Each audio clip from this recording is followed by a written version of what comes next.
You pick it up before you even decide to. Screen lights up. Thumb moves. You don't remember choosing to do this. You never do. But the real answer for why you can't put it down is far stranger than willpower or addiction or bad habits. It's 2 million years old. Somewhere on the grasslands of East Africa, a small band of hominins is walking single file through tall grass. They are not checking anything. They don't have anything to check. But their eyes are moving constantly. Left, right, behind them. A rustle in the brush pulls every head in the group at once. Nobody decided to look. Looking happened first, and thinking came after. This is the behavior your phone is borrowing. Your brain did not evolve in a world of information. It evolved in a world of threats and opportunities, and it built one simple rule to survive both. Notice everything that changes. A leaf that moves might be wind. It might be a leopard. The cost of ignoring a real leopard is death. The cost of checking a fake one is a few wasted seconds. So your ancestors who checked survived, and the ones who didn't get to have children. Generation after generation, this single habit got carved deeper into the brain. Not curiosity, not boredom. Survival math. Now fast forward. 200,000 years of Homo sapiens. 10,000 years of farming. A few hundred years of cities. And then, in the last 2 decades, someone puts a device in your pocket that buzzes every time something, anywhere, changes. Your ancient alarm system doesn't know the difference between a leopard in the grass and a red notification bubble. It just knows something changed, and so it fires. But noticing a change is only half the story. The other half is why you keep coming back even when nothing has changed at all. In the 1950s, a psychologist named B.F. Skinner ran an experiment with pigeons and a lever. Press the lever, get a food pellet, every single time. The pigeons pressed it occasionally whenever they were hungry. Simple, predictable. But then Skinner changed one variable. He made the reward random. Sometimes the lever gave food. Sometimes it gave nothing. And something strange happened. The pigeons pressed the lever more. Not less. More. Obsessively more.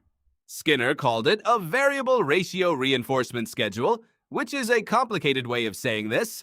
Unpredictable rewards are more addictive than guaranteed ones. Your brain isn't chasing the reward itself. It's chasing the not knowing. Sound familiar? You pull down to refresh. Sometimes there's something. Sometimes there's nothing. You don't know which it will be until you look, and that uncertainty is exactly what keeps your thumb moving. Every app on your phone that has a feed, a like counter, or a pull to refresh gesture is running Skinner's pigeon experiment on you at scale every single day. But there's a second ancient system layered on top of the first, and this one isn't about danger. It's about belonging.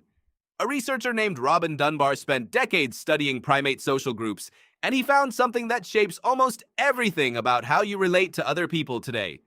Primates who live in larger social groups have larger brains, specifically in the areas responsible for tracking relationships. Chimpanzees groom each other for hours, not just for hygiene, but because physical touch and social attention release the same soothing chemistry that bonds a group together and keeps its members safe. Dunbar calculated that humans can comfortably maintain relationships with about 150 people. That number is now called Dunbar's number, and it shows up everywhere from ancient villages to military companies to modern friend groups. Here's the twist. Your phone doesn't just alert you to danger, it alerts you to social information. A like, a reply, a message. Your brain treats every one of these the exact same way your ancestors treated a grooming session or a nod of approval from the group. It's a signal that says you still belong here. And because belonging used to be a matter of survival, quite literally, exile from the group meant death, your brain treats social validation with the same urgency as a leopard in the grass. So every time your phone buzzes with a like or a comment, you're not just getting a small dopamine hit. You're getting an ancient signal that says the tribe still wants you. There's a researcher named Wolfram Schultz who studied dopamine neurons in the brain and found something that changed how scientists think about pleasure entirely. Dopamine doesn't spike when you get the reward. It spikes right before, in the moment of anticipation. The chemical isn't a reward signal, it's a prediction signal. This is why the 3 seconds before a page loads can feel more charged than the content itself. Your brain isn't rewarding you for what you found. It's rewarding you for wanting to look. Put these 3 systems together and you get something almost impo. Put these 3 systems together and you get something almost impossible to resist. An alarm system built to catch every change in the environment, a reward system that runs hottest under uncertainty, and a social system that treats every notification like a tribal signal of survival. None of this was designed to hurt you.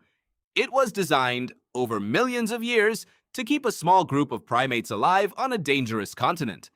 But the tools you carry now didn't exist when those systems were built, and they exploit every one of them on purpose. Every red badge, every autoplay, every infinite scroll. These aren't accidents of design. They are the modern equivalent of a rustling bush, engineered by people who understand exactly what your brain cannot ignore. So what do you do with that? You can't switch off 2 million years of wiring, but you can stop blaming yourself for a system that was never broken, only redirected. The next time you feel your thumb move before your mind catches up, you're not seeing a personal failure. You're seeing the oldest alarm system in the animal kingdom, firing exactly the way it was built to fire, for a world that no longer exists. You pick it up before you even decide to. But now you know why.